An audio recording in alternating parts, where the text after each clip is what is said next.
Oh, the Great Redemption. Alice K. What's the Great Redemption? The Great Redemption. I'm sorry that I was just using every possible swear, inoffensive word I know, because this setup here with 1,000 wires and all this craziness. But I had the Great Redemption during my show today. You did? Yes, after the suck job I did Monday. It was good. It was good. You know what? Always best to let my temper do the leading when it comes to these things. We just talked about, incredibly, Alice, Hamden, Connecticut, voted last night to extend the mask mandate. Incredibly. Really? These psychos. After these all psychotics. that? Yes. And I said that, and listen to this. This is a couple of school committee people. Here's one yelling at people. You're not letting me finish. You're not letting me finish. If you learn how to listen and let people finish saying what they have to say, then we can have a conversation, but you're not listening. Meanwhile, they were pretending like, and they were all mad at the crowd for being there. Mm-hmm. This is punitive at this point. The Board of Ed is just sick of people. This is Dr. David Asbury, Board of Ed. I assume not a medical doctor. No, of course not. But listen to him. We are going to give you a choice. That's going to happen. It's going to happen. Let the meeting go on. And at the end of the meeting, they voted to mask the kids. We're going to give you a choice, they said. Mask choice. That's all the parents are asking for? Nope. Didn't matter at all. I wanted to put a pause and slow down. That was all. I wanted to pause and slow down and put some thought behind what we are doing. That is a moron who's a psychotic. I wanted to put a pause and slow down and put some thought to what we're doing. No, the default isn't you, Board of Ed, not Board of Health, get to put cotton over my child's mouth. That's the unacceptable thing. But now he wants to, put some thought into. Did they put a lot of thought into it before they did the mask mandates? No, but it's incredible. That's his thing. I want to put a lot of thought into it before we undo this. No, they didn't. It's remarkable. This man, when it occurred to me today that these people aren't ready for prime time. They're not ready for a freaking winter storm. Of course they're not ready for a pandemic. And the pandemic proved bigger than this small-brained moron and all his other doctorate members of the Board of Education. The Board of Education members, when you go get a doctorate for psychology or whatever, no, I'm sorry, probably not, like philosophy, I assume they have. Or like in education. They don't teach you. Or like school administration. They don't teach you how to keep your mind together during a global pandemic. That you're learning from MSNBC you should be scared of. They don't teach you that. They teach you to be oversensitive to things. They teach you to be a goddamn pussy. And so these people are broken by it. So now he wants to put some thought before we take the mask off the kids. Meanwhile, he's not wearing a mask while he's doing that, of course. He wants to put some thought into it. So my point today is that these people, what they're doing right now, is the equivalent of having their hand down the pants of your child and yelling at you for being upset and being over the top. I think it's the same thing. I got a call from somebody saying that was beneath me to say. I effing stand by it. It's the same thing. They're abusing the kids now and telling you, hey, we need to step back and put a thought into this, and there's a way we'll do this, and we're going to have choice, but we have to have a slow and plan. How about the plan is this? Get your hand out of my goddamn child's pants. How about that? We'll start there. You can have your thought all you want to, but if you don't stop that, you and I are going to have a effing problem. That's what my feeling is. Yeah, I mean, I agree. Because the problem is that they've screwed up your kid. They're covering up your kid's face for absolutely no reason. And now all of a sudden, it's not like they put a ton of thought into it and had some big, careful ease in when they put masks on. It's only when you're trying to get rid of it. Meanwhile, nobody else in the country has to wear masks.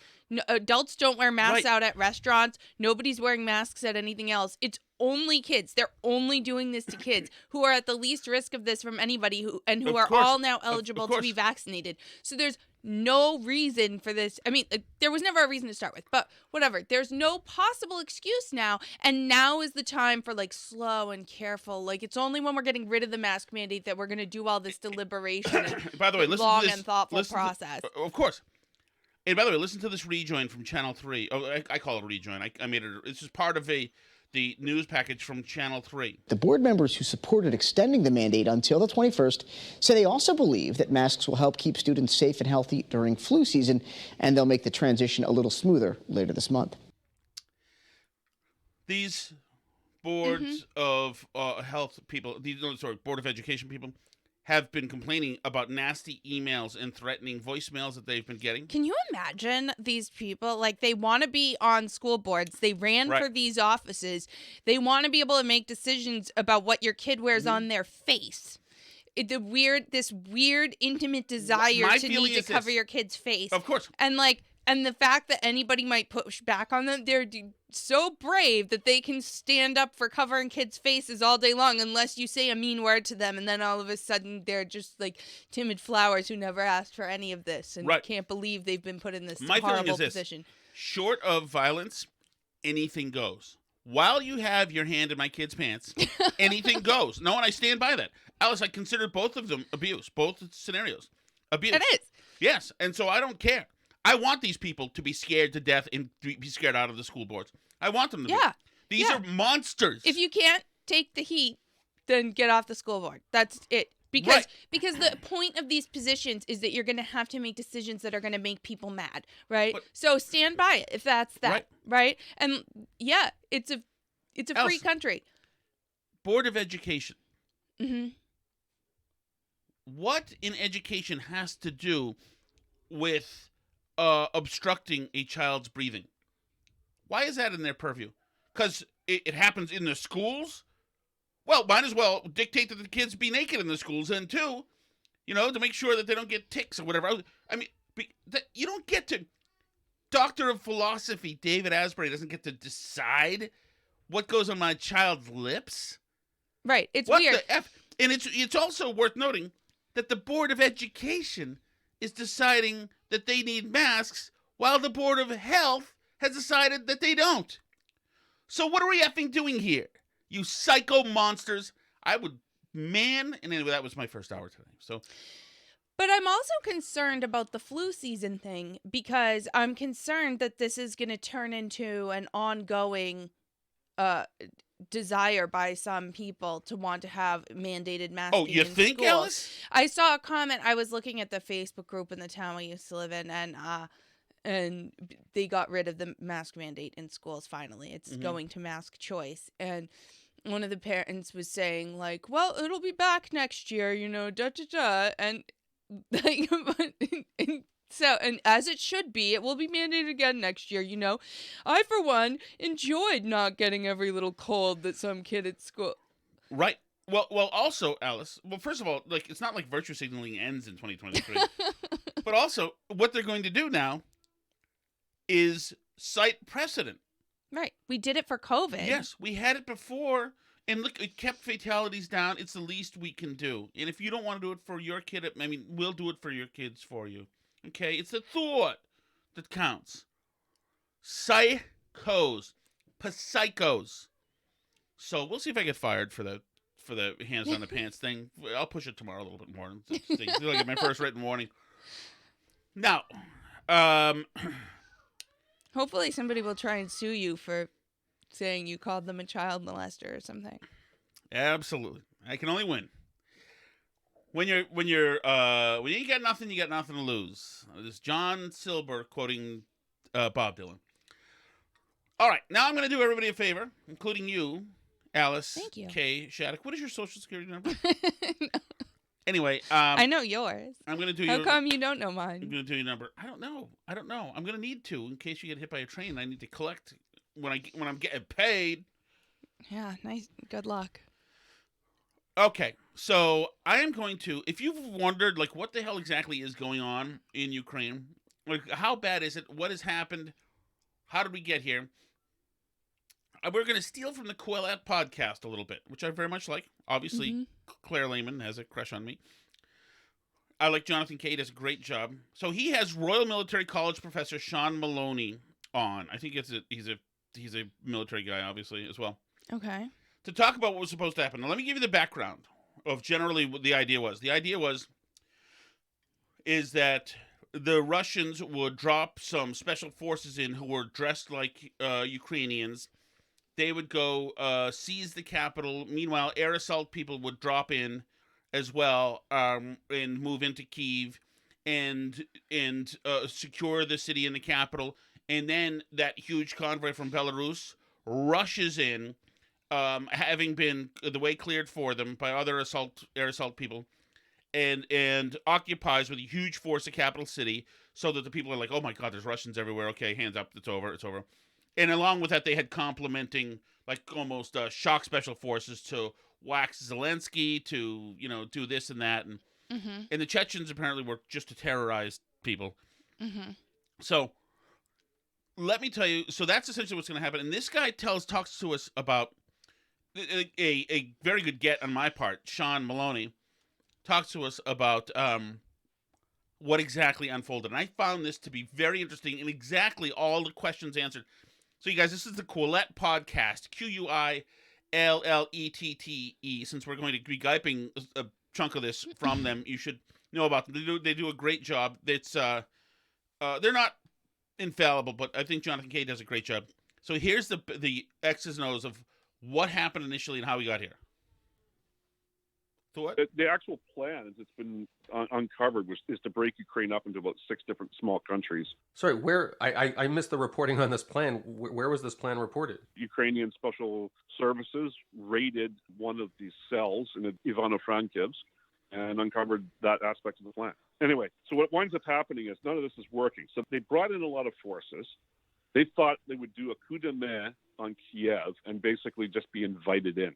And so that coup de main was going to consist of basically assassinate or get rid of the government, and then move special forces and that sort of thing into the capital, generate disruption, grab key positions, land an air mobile force on an airfield near Kiev, and then fly troops in and basically drive downtown and then occupy the place and say the government's changed and go ahead implementing their plan. It's actually, they've done this before with Afghanistan in 79. It's actually remarkably like it in some ways. But then that's where this all goes wrong. The Ukrainian Special Services are quite aware of the teams that are coming into the city, and they're neutralizing them. Some of them are dressed as Ukrainian troops. The big fight for hostile airfield really throws everything off. So the disruption of that operation onto the airfield throws everything off. And so they try to reinforce that. And so those guys keep getting whacked. They try to drop another airborne element in behind Kiev, sort of the southwest, and it completely fails as well. Now, normally when you drop airborne forces in, you send a ground force in to link up with them, and then you hold that ground and move forward. Well, the force coming down out of Belarus, of course, runs into problems. They run into an obstacle plan, a very sophisticated one that the Ukrainians were prepared for, including flooding certain areas, and then all sorts of armed resistance. And so that force that was supposed to come out of Belarus, relieve the airfield, and then move right into the city and follow on to assert control of the city, that's all been stalled out. When people talk about the so-called convoy, that's what I'm talking about there. Now, that's changed in the past 24, 48 hours a bit. So the whole plan here was you get the capital, and you can basically order the country to surrender, install your puppet government, and then break the country up, and then no more Ukraine. The convoy thing is kind of this very strange subplot, because there's all these reports that something like 60 kilometers long. Was that part of an original plan, as you said, to use conventional land forces to support a kind of bridgehead that was created by airborne troops? Yeah, that's designed to get down there, relieve the airport, and then press on. Once the airborne forces are flowing in after the air assault on the airport, then they move into the capital to back up the special teams that are in the capital. And then the armored and mech guys come in. You basically have a massive show of force that you're in control of the capital. What was coming down through Chernobyl and all that, it runs into an obstacle plan, and it can't maneuver. It's not really a convoy. It's what we call march column. But they're constrained by the terrain. I've driven around up there. Like, Ukrainian highways are not like ours. Okay? So you've got like a 2-lane highway, flooded ground on part of it. You've got woods, old-growth forest up there. And you're coming out of the Chernobyl exclusion zone as well. Now, at the same time, it starts getting hit with UAV strikes and Su-24 fencer strikes. And then on top of that, they probably have special operations forces wandering around the woods, blowing things up and killing the right people. So There's a whole bunch of activity that went on to slow this up and interfere with it. How many of those vehicles are still operational? I don't know. I don't see them driving around anywhere else, do you? Because there's been all these scattered reports that either, I've heard everything, maintenance issues, blown tires, deserting soldiers, deliberately putting holes in gas tanks so they wouldn't have to go to the front, plus some of them just getting blown up and blocking the road. Yeah, it'll be all that. If Putin called off the war tomorrow, which I guess he won't, but if he did, would they even be able to evacuate this convoy? I don't know. There are other forces operating west of there. People just This see guy, the by the way, vehicles on the road. This strategic guy reminds me of Kurt Schilling if he was a Canadian. You can't see under the trees from the air, right?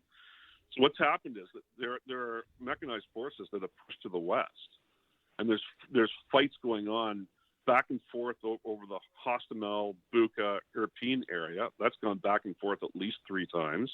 And what they're trying to do is they're trying to break out and gain room to maneuver. And the Ukrainians have been fighting tenaciously to keep that as contained as possible, so that if you keep them concentrated and you hit them with air power, it's easier to kill them. But they are breaking out. And then of course, Ukraine's bringing reserves to contain that. And at this point, as far as we can tell, only reconnaissance troops have gotten into the outskirts of Kiev on occasion. That they, as far as I know, they were unable to get into the city proper. They got into one of the northern suburbs, and then they pulled back out of there because they probably couldn't sustain it. So there's a lot of activity going around the capital. The thing is, you have to do proper combined arms stuff to get into a city. If they start committing these forces into the city itself, which has been preparing to defend itself for how many days? You're looking at Stalingrad type stuff. I mean, Kiev, the old part of town, which is dense packed, and then the outskirts, which are more suburban like, it's a city fight. It's going to soak up combat power. When the Americans did something roughly analogous in Fallujah, it required months of preparation and highly coordinated combined arms force, some of the best trained soldiers in the world, all these factors that Russia doesn't have. You're right. You're bang on. Is there any way they can take Kiev under these circumstances? Well, they start using low-yield nuclear weapons, maybe. Okay, so that's a new topic. You mentioned conducting some kind of tactical tests involving nuclear weapons. No, what they're doing is they're conducting exercises of their strategic nuclear forces to signal us. So you got to go back into history and you look at the intervention in Hungary during the Suez Crisis in '56, and you bend itself for how many days? You're looking at Stalingrad type stuff. I mean, analogous in Fallujah, it required back into history and you look at this is designed to signal us that not to intervene. They're called YARs or Topol-M, and that's basically an ICBM mounted on a huge truck. And then of course you've got ballistic missile submarines.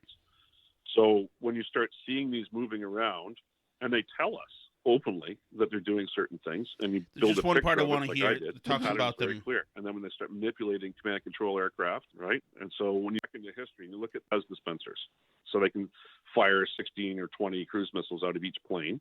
Then you've got mobile ICBMs. They're called historical work on this. And so when I saw this happening again, this is designed to signal us that not to intervene. It's nowhere near Ukraine or Europe. But if you draw a straight line from Novorossiysk, but still use a nuclear component, but still use a nuclear tip shell. They talked about they'll use essentially howitzers with nukes. This massive escalation. You want me to get inside his head? If I'm ready. It's just such a but this would be sort of technically the next line that he might cross. Maybe he goes chemical. The systems can fire chemical weapons. You need direct fire artillery. Well, you've seen that with the TOS-1s. So anyway, enough griping from Quillette. The point is that all sorts of special operations squads came and with including some with high-ranking colonels and other ranking people, snipers, etc. And the Ukrainians saw them coming. They knew they were coming. Somehow they had intel. So do you think we fed them intelligence? Oh, definitely. Yeah. Definitely. And they massacred a whole bunch of these groups, including officers. So it like stymied. The Russians were like, Jesus. Here I go. What's wrong? What's happening? Is this your party that you're planning? No. What is this about? What's wrong? Tom, how come the last podcast from your radio show is March 3rd? Todd has March 9th up. I get a lot of these things here where people come to me and how come your radio station doesn't put up your podcasts? I don't know.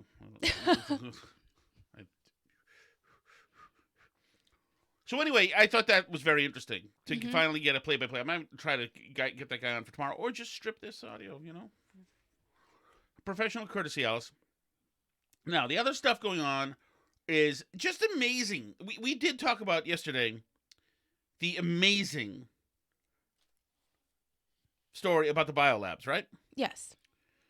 So the Yes, biolabs... Newland said that they're concerned that the Russians are going to get into these biological research facilities and cause some kind of biological warfare event. Okay, right. And Which definitely feels like they're preparing us for there to be a biological warfare event. So she said that. Mm-hmm. And even after she said that, now Jen Psaki's been tweeting saying it's all Russian propaganda, no biolabs. The Deputy Secretary of State has said there are biolabs. She didn't say the word biolab. She said like biological research, whatever.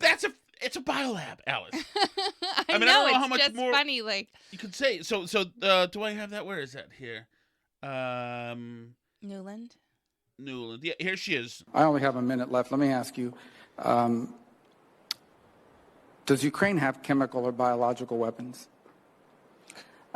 Ukraine has biological research facilities, which, in fact, we are now quite concerned Russian troops, Russian forces may be seeking to gain control of. So we are working with the Yada, yada, yada. Biological research facilities. I don't need to know anything more.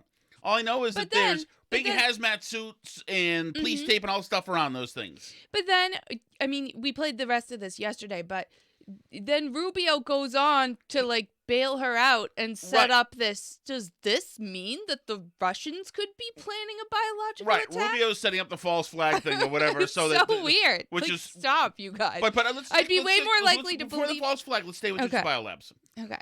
That's also odd, but whatever. So here's John Kirby yesterday talking about this. Ascribe the sentiments of the Ukrainians. That is for them to speak to, and I will obviously we defer to the Ukrainian government to speak to this on their own. And on this issue of military biological labs in Ukraine that the Russians keep raising, can you basically explain to us what type of relationship, if any, there was between the Pentagon and the Ukrainian side on any biological labs? When was the last cooperation, and what do you have to say about these Russian accusations? The Russian accusations are absurd. They're laughable. And, in the words of my Irish Catholic grandfather, a bunch of malarkey. There's nothing to it. It's classic Russian propaganda.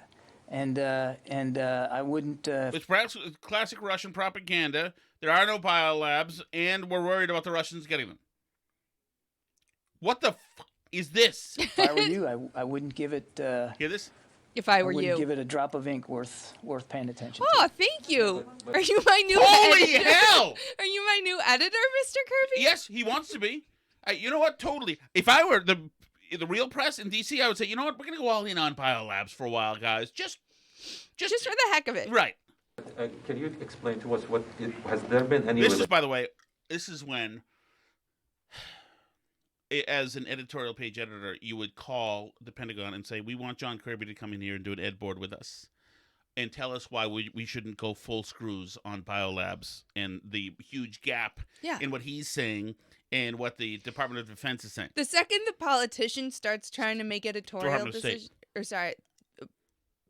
whatever, people involved in politics. No, I'm correcting myself. Oh, I thought you were saying he's not a politician because he's Department of State. But the second, the politics people start saying, you know what, don't spend any time writing about that and start making editorial suggestions for your newspaper or your TV channel or whatever, that's when you should absolutely start looking more deeply into the thing, because what the heck? How is that an acceptable answer to get from an elected official? If a Trump official had ever said anything like that, we would have never heard the end of it. They would drag Carl Bernstein right out of his apartment in Woodward. And relationship between the... We are not developing biological or chemical weapons inside Ukraine. It's not happening.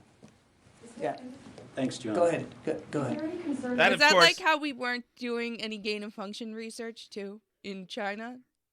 Well, kind of in the sense that we weren't. He's splitting hairs, obviously. You know, he found something. He found a definitive imperative thing he could say that was true, that's adjacent to the point. And, you know, very careful. We were not developing biological or chemical weapons in Ukraine.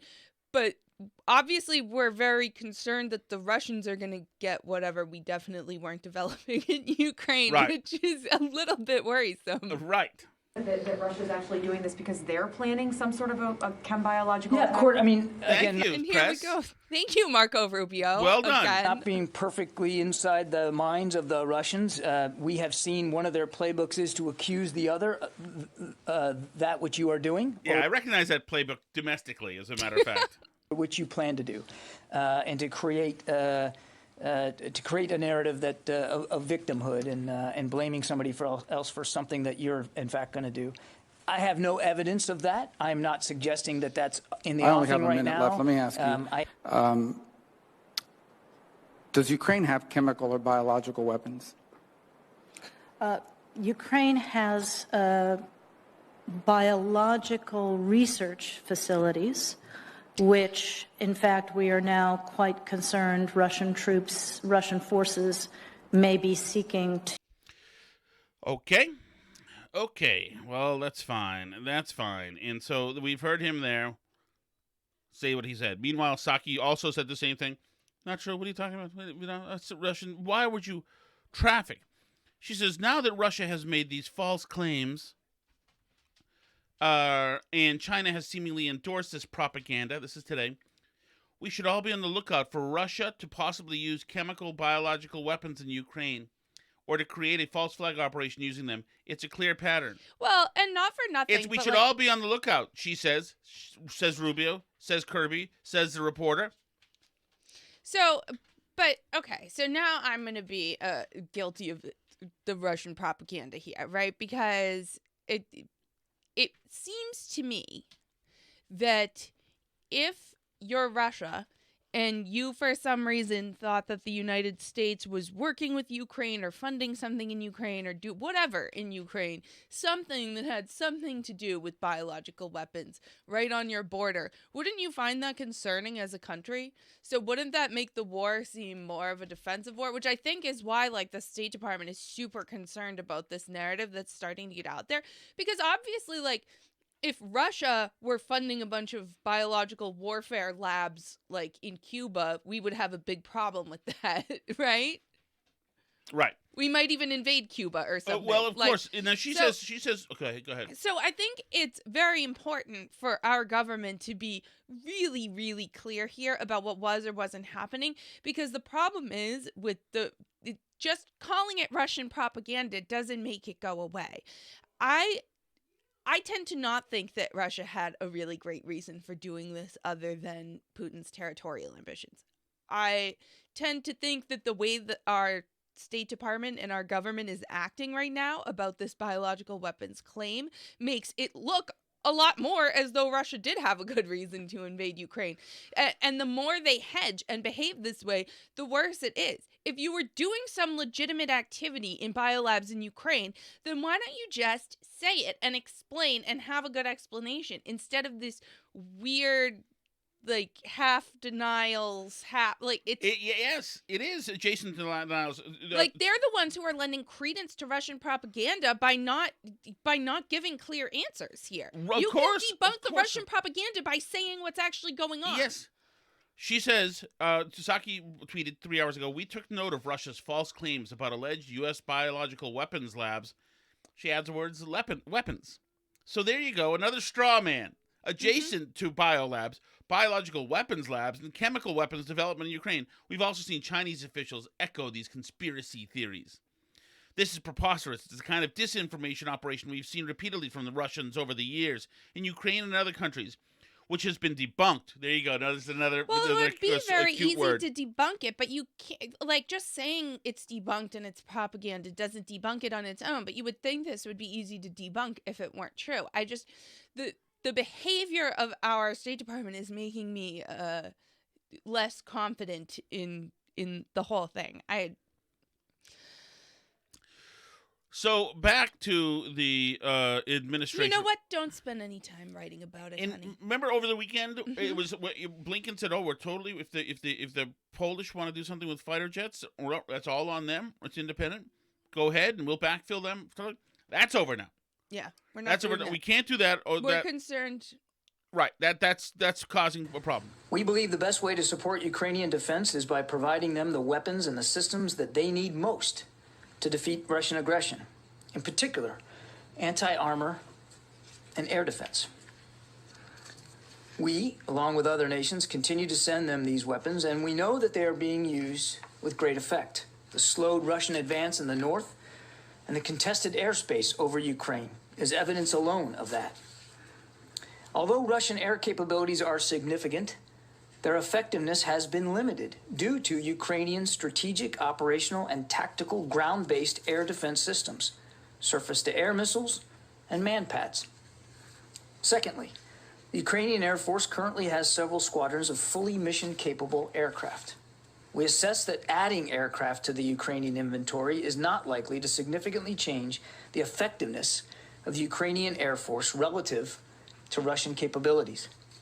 Therefore, we believe that the gain from transferring those MiG-29s is low. And finally, the intelligence community has assessed that the transfer of MiG-29s to Ukraine may be mistaken as escalatory and could result in a significant Russian reaction that might increase the prospects of a military escalation with NATO. Therefore, we also assess the transfer of the MiG-29s to Ukraine to be high risk. Well, there goes that. So what do you course, think is really happening there? What do you think that is happening? Russia said, you better not do this. Well, that's very possible, yeah. Russia said you better not do this. Or Ron Klain said we better not do this and yelled at Blinken, or who knows? All I know is that you know who's dealing with this problem right now? Kamala gets to go to Europe. Lucky she is Kamala dealing with the again. Polish right now. They were all set to do this, and now Kamala gets to go to Europe with the bad news. How does she always end up in the worst possible situations? So, moving along, but kind of related sense, let's go to Peter Ducey with Psaki and ask her a bunch of questions on gas and oil and all this stuff. Go ahead. Thank you. Why did you guys decide to rebrand the rise in gas prices as the hashtag Putin price hike? I mean, if you want to use that on Fox, I welcome that. But I think it'll get a lot of airtime because we have heard the president warn for months the gas prices were rising because of the supply chain and because of post-pandemic demand. If you guys knew for months that this was going to be the hashtag Putin price hike, why are we just hearing that now? Well, Peter, if we go back to 6 months ago, I don't think anybody was predicting we would be exactly where we are as it relates to Russia and Ukraine. As you know, that events in the world, including the invasion by Russia of a foreign country, does prompt instability and volatility in the global oil markets. And there are all sorts of different issues that can impact that. That's what we're seeing now. Outside economists and analysts have conveyed and said publicly that Russia's invasion, Russia's buildup of troops, President Putin's decision to do that very early this year led to a lot of the instability and volatility in the oil markets. You don't have to take my word for it. So therefore, if President Putin's buildup of military troops is leading to volatility and an increase in oil and prices, hence you have Putin gas price pump. Okay. You and the president are both talking. Angled that one. You and the president are both talking about. Spit that out. You and the president are both talking about producing energy here, saying that oil and gas companies have 9,000 permits to drill now. They could be drilling right now. Would President Biden cut red tape to make that possible? What red tape needs to be cut? When they have the permits, they have the capacity to do it. What's holding them up? Does President Biden think that each of these 9,000 leases that are available have oil or gas in them? Because industry experts are saying that that accusation is a complete red herring. Some permits are viable and some are not. And that when you say that, this represents a fundamental misunderstanding as to how this process works. Well, first of all, Which is absolutely true. Oil leases are not the same as successful drilling areas. Right. And I don't know a lot about that industry, but I was reading some people talking on Twitter who at least like claim to know about that industry. And they were saying that it's not like instantaneous, that to like hire all the people to work on a rig or to hire all the people to this stuff. And it's not, you can't overnight be like, oh, look, the price of oil went up. I guess we're drilling this week. Like, it's not that fast. It's like a big process. And not only there's like a lot of red tape and regulatory stuff around it, but like there's a labor shortage right now. And these are like highly specialized, dangerous, of course, we shut the jobs. world off, so everybody laid off and everybody got other jobs. Not only that, but I was talking to a woman on the radio yesterday from Heritage who talked about if you're an oil company looking to drill, you have to get compliance with like 7 or 8 agencies, and all of them. And pay them all to inspect you and all that slow stuff. walk you, and all of them have huge compliance requirements. I can imagine the freaking nightmare. Nearly 60% of leased acres remain non-producing. That's a lot, in the range of 20 million acres. So there are 9,000 unused approved permits to drill in. That should not require us inviting them to do that. They should do that themselves. They can't get the additional permits. So would the president? What additional permits do they need? They have the leases are there, the permits are there. I don't think they need an embroidered invitation to drill. They're oil companies. What is happening? The permits have been granted, Peter. What is happening here is that we are seeing these are private sector companies. We recognize that. Many of them are making record profits. We see that. That is all publicly available data. They have pressure to return cash to investors and their shareholders. What we're saying right now is there is a war. We're asking them to go use the approved permits, use the unused space, and go get more supply out of the ground in our own country. Okay, and then just a quick yes or no, because there's a lot of gray area here. Is a restart of the Keystone XL construction Never forget Biden promised to end drilling in new federal lands. Yeah. He made a bunch of promises. He was very loud about this stuff. He was against fossil fuels.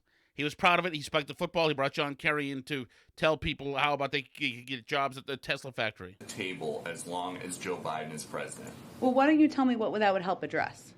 I'm asking you if it is an option. You guys say Peter Doocy isn't in the executive branch of the government. He doesn't have to answer questions on what he's going to do about it. I kind of missed that. Let me try again. Completely off the table as long as Joe Biden is president. Well, why don't you tell me what that would help address? I'm asking you if it is an option. You guys say all options are on the table. Is restarting Keystone construction one of them? If we're trying to bring about more supply, that does not address any problem. It's supply from Canada, a friendly ally, instead of Saudi Arabia. We're already getting that oil, Peter. It's the pipeline is just a delivery mechanism. It is not an oil field, so it does not provide more supply into the system. It does not address. Is it possible that Joe Biden will ever say, you guys can go ahead with construction of Keystone XL? There's no plans for that, and it would not address any of the problems we're having currently. Go ahead. Ooh. I've heard that, by the way, from people that like Keystone wouldn't have given us any more oil here because it was just going to go to the Gulf Coast to be exported. But actually, people have been making that claim a long time. And I didn't really remember this, but Barack Obama, when he originally sort of killed this project in 2014. Hold on. Oh, wait. What? Can you not hear me? I can. You're low, though. Okay. Is it time for us to buy new equipment? I would say so. Barack Obama. So I went and looked this up. I just Googled like, would the Keystone Pipeline have brought any new oil into the U.S. And Barack Obama said this in 2014 when he originally shut down the Keystone Pipeline. He said it wouldn't even have brought in any oil here. It was all going to be exported. It wouldn't have addressed any local supply issues at all. Anyway, and PolitiFact, known right-wing disinformation activist group, called that mostly false at the time. And then again, when Kirsten Gillibrand said it in, I think, 2017, they called it mostly false. Again, the same claim. So it's incredible that now, like, Democrats are back to making the same debunked, as they would call it, talking point from their own beloved organization that it is, friendly to their overall goals, I would say. So it's just incredible that that's still out there, that like the Keystone Pipeline wouldn't have given us any domestic supply of oil. It would absolutely have increased the domestic supply of oil, but whatever. By the way, I just started following this guy named Kang Min Lee. Do you know him? Mm-mm. He's a very good tweeter. He says, we don't have biolabs in Ukraine, but it's good that we do. We're not teaching CRT in school, but it's good that we are. We'll never mandate vaccines, but it's good that we do. There's no great reset, but it's good to have one because you'll own nothing and be happy. We didn't lie, but we actually did lie about everything in the past 2 years because it's for your own good, but also shut up because the science changed, and don't be a racist bigot by pointing out facts. Being gaslit is fun, he says. No one celebrates abortions, but it's good to shout your abortion. No one is trying to trans your kids, but it's good that we are. BLM isn't burning down businesses, but it's good that they are because of racial justice. And he ends with, don't worry, inflation is only transitory, but here's why inflation spiraling out of control is actually good for you. Yeah. I mean, and the fossil fuels thing is important because it's true. They think that it's good for gas to be $10 a gallon. Of course they do. I mean, they've been saying that essentially for years, saying that it's good because gas has always been much more expensive in Europe, and they've been saying that it is that's like a good thing, and that's why they drive smaller cars in Europe. Do you remember that guy? I've been like reminiscing about the Obama era, I guess, this week. But do you remember that guy that Obama got into a conversation with that time? I tried to find the video, but I can't find it. It must have been a town hall or something. And the guy asked Obama about gas prices, and this was when the prices were high, and Obama was telling us all to like inflate our tires properly to get better gas mileage. So, this guy said he drove this like big van and it got bad gas mileage, and he was really like struggling. And Obama said like, well, why do you drive that car? And he said, well, I need it to drive my kids. And he said, well, how many kids do you have? And he said 10. And Obama just laughed at him. Yeah, and he's like, whoa, that's a big family. And then he had no answers. But yeah, that's what they think of you. They think you and your big family and your big car and your entire way of life sucks and is stupid and is like the fat people at Walmart that I heard you talking about today. And that maybe you should just think about going out and buying a Tesla. I actually saw in the wild. He looked at those people in the crowd and said, why are you being like you when you can be like me? Right. You can be this awesome. I actually saw in the wild a social media post from an actual like real life acquaintance that I know in reality, posting about it, saying like gas prices, what gas prices, with a picture of them charging their Tesla at an electric charging station. That is like, great. Wow, don't be poor, I guess. My goodness. By the way, speaking of Europe and gas prices and Russia, how awesome is Trump? Did you see that Trump thing that I sent you? I haven't, but I'll play it here. So this is Trump on a podcast. Why doesn't we should invite him? I preached loud and clear to Angela Merkel, you are making a tremendous deal by making this deal with Russia with Nord Stream 2. And until I came along, nobody knew what Nord Stream 2 was, and you guys know that. I was telling her loud and clear and publicly. And in fact, I sent her something as a little gift. It was a white flag. It was a flag of surrender. She said, but what is this? I said, that's a flag of surrender. So that when Russia gets hostile, which they have, Damn it. Don't make me start to like him too much again. I know. Can I overlook January 6th now? Well, the thing is, here's the thing, and this is the larger question. I mean, from what we've seen from this administration, and I talked about this today too, but I don't trust Zelensky. No. I don't trust Putin. No. And I don't trust Biden. No. I don't trust any of them. All of them have proven to be untrustworthy. Kirby, Psaki, Marco Rubio, Newland, any of them. No, I don't trust them. I do have no faith in this institution of American government at this moment. Mm-hmm. I just simply do not.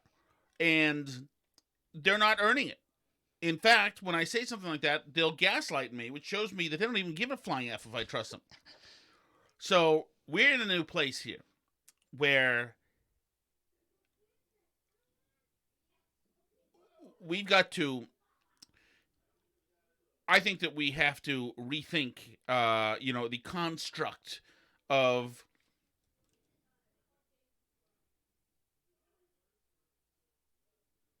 what? Of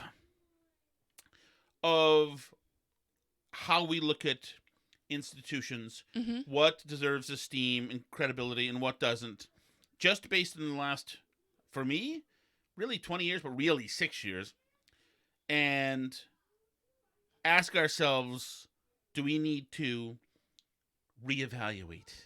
Yeah. Do we need There's to do some a big house audit? cleaning that needs to happen in our federal government.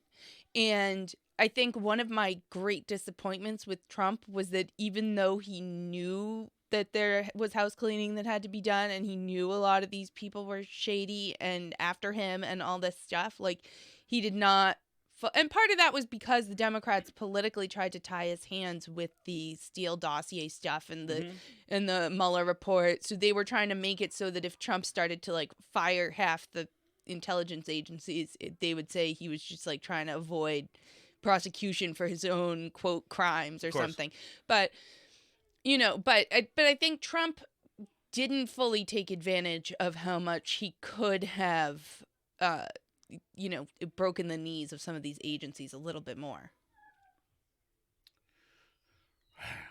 I don't know, man. I mean, his mistake was he moved into unfamiliar territory where there have been entire legacies, decades and centuries of people who have been beltway parasites who knew how to save themselves and knew that it would take a quiet, silent insurgency to destabilize him enough so that the focus would be on him and not them.